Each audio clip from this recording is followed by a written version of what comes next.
मैंने रिसेंट में अपने आस-पास में बहुत सारे ऐसे लोगों को देखा है जो टीचर बनना चाहते हैं।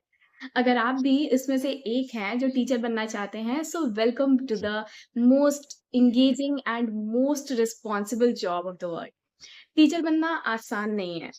सिर्फ प्रोफेशनल डिग्रीज़ लेना या फिर उस वो टीचिंग जॉब पा लेना ही टीचिंग जॉब नहीं होता। इंस्टेड ऑफ दीज़ ऑल आपको हर दिन कुछ न कुछ नया सीखना है, हर दिन कुछ न कुछ नया एक्सप्लोर करना है, हर दिन कुछ न कुछ नया डिलीवर करना है to your students, to your school, to your environment, to your atmosphere, to your society.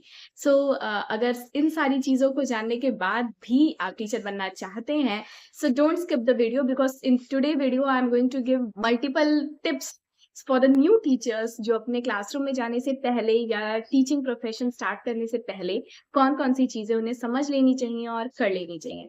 So welcome back to the helping hand. This is Aishriya and today video is totally based on the teachers, the new teachers especially जो अभी-अभी अपनी teaching job को start कर रहे हैं या start करने जा रहे हैं। अगर आप नए-नए टीचर बने हैं या बनना चाह रहे हैं या आप इस लाइन में सोच भी रहे हैं, सो don't skip the video because बहुत सारे ऐसे पॉइंट्स बताऊँगी जो आप लोगों के लिए बहुत इंपॉर्टेंट होंगे एंड वन स्पेशल पॉइंट जो अभी रिसेंटली मुझे भी जानने को मिला है और ये पॉइंट बहुत ज़्यादा इंपॉर्टेंट है। So don't skip the video, take it to the last और let's start the video. So सबसे पहली चीज़ जो मैं आप लोगों को बताना चाहूँगी वो ये है कि टीचर बनना जो है, टीचिंग का जो जॉब है वो अकेले का नहीं है। अकेले का इन द सेंस कि जब भी हम टीचिंग लर्निंग प्रोसेस की बात करते हैं, जब भी हम एक टीचर की बात करते हैं, तो हमेशा उसके साथ एक जो चीज़ रहती है वो है स्टूडेंट्स। यानी टीचर एंड स्टूडेंट्स, कोई अकेले टीचर नहीं हो सकता और कोई अकेले स्टूडेंट नहीं हो सकता। So teachers and students they both are like पूरक कह सकते हैं एक दूसरे का इन दोनों को। एक के बिना दूसरा नहीं है और दूसरे के बिना पहला नहीं है। सो जब भी आप टीचर बने, सबसे पहली चीज़ जो आपको ये ध्यान में रखनी है वो ये है कि build positive relationship with your students.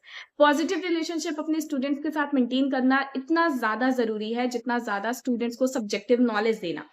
आप बच्चों के साथ जब पॉजिटिव रिलेशनशिप बिल्ड करते हैं तो कहीं न कहीं बच्चे आपके साथ कंफर्टेबल होते हैं और जब बच्चे आपके साथ कंफर्टेबल होते हैं, तो वो जो भी उनके साथ प्रॉब्लम्स हैं, वो सारी चीज़ें वो आपके साथ शेयर कर सकते हैं because this is the key so that we can take the students customized learning. Customized learning हर एक बच्चे को हम तभी दे सकते हैं जब हमें हर एक बच्चे की प्रॉब्लम्स पता हों, हर एक बच्चे के साथ जो चीज़ें बैकग्राउंड में चल रही हैं, वो चीज़ें पता हों।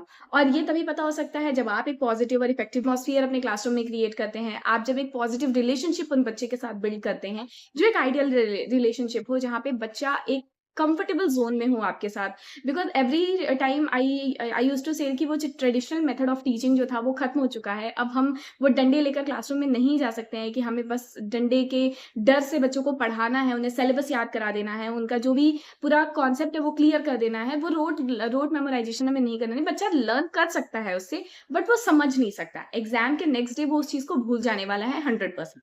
सो ये जो समझाने वाली प्रोसेस हमें करनी है, कॉन्सेप्ट क्लियर जो करना है, बुक के नॉलेज से ज़्यादा हट के जो हमें बच्चों को देना है, वो सिर्फ़ हम तभी दे सकते हैं जब हम उन्हें कस्टमाइज़ लर्निंग दें। बिकॉज़ एज़ लाइक हमारे 5 की 5 उँगलियाँ एक जैसी नहीं है, सेम उसी तरीके से अगर 25 बच्चे हैं क्लासरूम में, तो वो सारे के सारे बच्चे एक जैसे नहीं होते हैं। उन सभी बच्चों की प्रॉब्लम्स को समझना, उन सभी बच्चों के पॉइंट ऑफ व्यूज़ को समझना और उसके बाद उन्हें कस्टमाइज़ लर्निंग देना, it's not so easy. So ये करने के लिए it is very important to build a positive relationship with the students. So अगर आप टीचर बनने जा रहे हैं, तो कोशिश करिए कि आपके अंदर वो पेशेंस ज़रूर हो कि आप बच्चे की हर एक चीज़ को सुन सकें, समझ सकें, उसे एब्ज़ॉर्ब कर सकें, उसको प्रोसेस कर सकें और उसके बाद उसको कुछ न कुछ नया डिलीवर कर सकें, अच्छा डिलीवर कर सकें। सो बी पेशेंस और एक पॉजिटिव रिलेशनशिप बिल्ड करना is very must. Let us come to the second point. My second point is a proper lesson plan and preparation. Before going to the class, अगर आपके पास एक proper lesson plan है कि आप classroom में क्या-क्या करने जा रहे हैं, बिकॉज़ सी हमेशा ज़रूरी नहीं है कि हमने जो लेसन प्लान नोट किया हुआ है, हम उस अकॉर्डिंग ही पढ़ाएँ, but there must be something in your head. There must be something which you are going to show in the class, deliver in the class. तो वो प्लानिंग, वो प्रिपरेशन आपके पास पहले होनी चाहिए। ज़रूरी नहीं है कि आप उसको रिटन में ही करें, लेसन प्लान में नोट ही करें, but it should be in your mind, it should be in your thought process कि what you have to do. बहुत सारी बार ऐसा होता है कि क्लासरूम में कुछ ना कुछ लिंक जुड़ते-जुड़ते हम कुछ नया कर लेते हैं, कुछ ना कुछ नया निकल कर आ जाता है। But then also the start you have to do, ठीक है? जो भी हम ब्रेकिंग द आइस क्वेश्चंस पूछें या उस टॉपिक से रिलेटेड आस-पास की जो चीज़ें हम बताते हैं बच्चों को, उन सारी चीज़ों की प्लानिंग कि हमें क्या पढ़ाना है, कैसे पढ़ाना है, किस बच्चे को कितना टाइम देना है, किस बच्चे को किस मेथड से पढ़ाना है, किस बच्चे को वॉलंटियर टीचिंग के लिए बुलाना है, हर एक चीज़ जो है वो अगर प्रॉपर प्लान्ड रहती है, प्रॉपर प्लानिंग उन सब चीज़ों का रहता है, सो क्लासरूम बहुत ही स्मूथली रन करती है। So my second point is you need to do a proper planning before you are going to your class, ठीक है? तो planning is very important. Now, the third one is the continuous professional development. Continuous professional development is very important if you are going to have a teaching job, or अगर आप teaching job में हैं भी, then also it is very important, it is very mandatory to have the continuous professional development, because every now and then the things are changing, the situations are changing, and you know the new concepts are coming. बहुत सारी नई नई चीज़ें आ रही हैं, हमें बच्चों की साइकोलॉजिकल पर्सपेक्टिव से सोचना होता है, बहुत सारी चीज़ें सोचनी होती हैं। सो इन सारी चीज़ों को करने के लिए, इन सारी चीज़ों को समझने के लिए, we need to grasp the knowledge from our atmosphere only. So try to attend the workshops, try to attend the seminars, try to meet with the people who are more professional in this field, जो ज़्यादा से ज़्यादा जो experience लोग होते हैं इस field में, उनसे मिलने की कोशिश करिए, उन्हें उनकी नॉलेज उठाने की कोशिश करिए, बिकॉज एक्सपीरियंसेस मैटर करते हैं, हमेशा बुकिश नॉलेज ही मैटर नहीं करती। लोग किसी भी एक फील्ड में जब बहुत ज़्यादा टाइम तक रह लेते हैं तो उन्हें एवरी नाउ एंड देन पता चलने लगता है कि कौन सी चीज़ को किस तरीके से हैंडल करना है, कौन सी चीज़, बिकॉज लर्निंग एक्सपीरियंस से ही आती है। So they also learn through their experiences. और अगर हम किसी ऐसे इंसान से एक्सपीरियंस लेते हैं जो इस चीज़ में बहुत आगे निकल चुके हैं, so it will be very good for our success and for our career. So this is very important to have the continuous professional development, so do it all.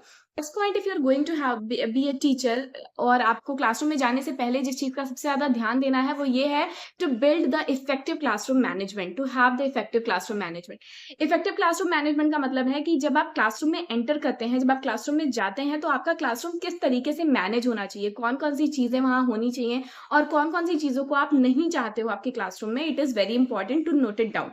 सो जैसा कि मैंने पहले भी बताया था अपनी एक वीडियो में कि आपको एक प्रॉपर नोट कर लेना होता है, what are the rules of your classroom, कि आपके क्लासरूम में कौन कौन सी चीज़ें चाहिए और कौन कौन सी चीज़ें नहीं चाहिए। See because it is the new era of education, so एक क्लासरूम जो है वो ट्रेडिशनल तरीके से नहीं चल सकती। ट्रेडिशनल तरीके से नहीं चलने का मेरा मतलब है कि हमेशा क्लासरूम में वो शांति नहीं हो सकती जो हम पहले करते थे, कि टीचर ही सिर्फ एक पढ़ा रहा है और बच्चे सारे शांत होकर रोबोट्स की तरह उसे सुन रहे हैं। No, this is not an effective classroom. Effective classroom का मतलब है कि जहाँ टीचर के साथ साथ बच्चे भी इंगेज हैं उस क्लासरूम को आगे कंटिन्यू करने में। टीचर से ज़्यादा अगर आप किसी के क्लासरूम से जा रहे हैं, अगर वहाँ पे टीचर से ज़्यादा बच्चे की आवाज़ सुनाई दे रही है, तो समझ जाइए कि that classroom is very engaging, क्योंकि बच्चे उस क्लासरूम में एन्जॉय कर रहे हैं, बच्चे उस क्लासरूम में लर्न करना सीख रहे हैं। सो क्लासरूम मैनेजमेंट में आप ये चीज़ ज़रूर, क्लासरूम में बच्चे हमेशा एक शांत रोबोट तरह नहीं बैठ सकते हैं। बच्चों को हमेशा चाहिए कि वो कुछ ना कुछ उसमें एक्टिवनेस दिखाते रहें, कुछ ना कुछ बोलते रहें, क्योंकि हमेशा ऐसा नहीं हो सकता कि टीचर से ही बच्चा सीखे। कभी-कभी बच्चे भी ऐसी कुछ बातें कह जाते हैं अपने एक्सपीरियंसेस से, जिनसे टीचर सीख लेता है। So this is my 4th point. 5th point is like very important to do your self care. जब आप एक टीचर बन रहे हैं, तो सुबह से लेकर शाम तक जब आपको उस एनवायरनमेंट में रहना है कि आपको सिर्फ डिलीवर करना है, डिलीवर करना है। पूरे दिन वो एक एक्टिवनेस आपको दिखानी है कि आपको आप जैसे मॉर्निंग में अराइवल टाइम में थे, वैसे ही आपको डिपार्चर टाइम में भी रहना है। सो आपको ज़रूरी है कि आप अपना सेल्फ केयर करें। डू मेडिटेशन, डू योगा, आप अपने लिए टाइम निकालें। जो मी टाइम होता है, वो मी टाइम के लिए टाइम निकालें। जो भी आपके पैशन है, like I am a teacher but I like public speaking, so मेरा जो यूट्यूब चैनल है वो मैंने सिर्फ इसलिए क्रिएट किया है, या मैं अपने यूट्यूब चैनल में सिर्फ इसलिए लगी रहती हूँ बिकॉज आई लाइक इट, और ये मेरा पैशन है कि मैं एक्सप्लेन करूँ अपनी चीज़ें, मैं बताऊँ जो चीज़ें मैं सीख रही हूँ वो लोगों को। So this is my passion which I am following. Instead I am a teacher, a full time teacher. So अगर आप अपने लिए जो भी आपका पैशन है वो ज़रूर करिए, उसके लिए ज़रूर अलग से टाइम निकालिए। आपके जो सेल्फ केयर है, इट इज़ वेरी इंपॉर्टेंट। आप रहेंगे, then only you can deliver the good things to the students. अगर आप सुबह-सुबह परेशान होकर स्कूल में जाएँगे, so you will not be ready to deliver the positive things to your class. So this is the 5th point. Last but not the least is very important point which I have learned recently from one of my senior, and this is uh, KSA. What is KSA? KSA is very new. K stands for knowledge S stands for skill and A stands for attitude. A teacher needs all these three, KSA, यानी knowledge, skill और attitude, ये तीनों चीजें teacher के पास जरूर होनी चाहिए, लेकिन इनका प्रपोर्शन कितना होना है ये एक टीचर को पता होना चाहिए। अगर आपके पास बहुत ज्यादा नॉलेज है but you don't have teaching skill and you don't have that teacher attitude और teacher quality we must say, then you can't be a better teacher. आप एक अच्छे टीचर नहीं बन सकते अगर आपके अंदर वो स्किल ही नहीं है कि आप उसको डिलीवर कैसे करें, नॉलेज कितनी भी हो। सो नॉलेज कम भी है देन ऑल्सो, बिकॉज देखो नॉलेज पाने के लिए बच्चा स्कूल नहीं जाता है, टू बी वेरी फ्रैंक। अभी के टाइम पे there are multiple source through which a students can get their knowledge. अगर आपकी कोई पढ़ाई हुई टॉपिक उन्हें नहीं समझ में आ रही है, so they will come to home, they will Google it और they will find it on YouTube और एनी अदर सोर्स। उन्हें वो कहीं ना कहीं से तो मिल ही जाएगा। But what they want from the school, what the parents want from the school is something new, something creative, something very discipline. So आपके अंदर वो स्किल होना चाहिए कि सिर्फ पढ़ाई ही नहीं, आप बच्चों को और भी बहुत सारी चीजें समझा सके, सिखा सके, उनकी जो भी लाइफ बेस्ड चीजें हैं वो सारी चीजें बता सके। सो नॉलेज कम भी रहेगा तो भी चलेगा, but you have to, you should have that teaching skill जो हमें चाहिए, जो एक बच्चे को चाहिए। Then attitude, your quality, your you know the expressions, the body language, the face expression should be like a teacher, जो बच्चों को एक पॉजिटिव इन्वायरमेंट दे, एक पॉजिटिव एटमॉस्फियर प्रोवाइड कर सके। All these things combinedly will make you a very good teacher. So these are some tips, these are some points which I wanted to say, I wanted to express। जो भी new teachers हैं उन्हें school में या classroom में जाने से पहले कौन कौन सी चीजें समझ लेनी चाहिए। So if you are ready for your new job, if you are ready for the adventure, welcome. This is all for today video.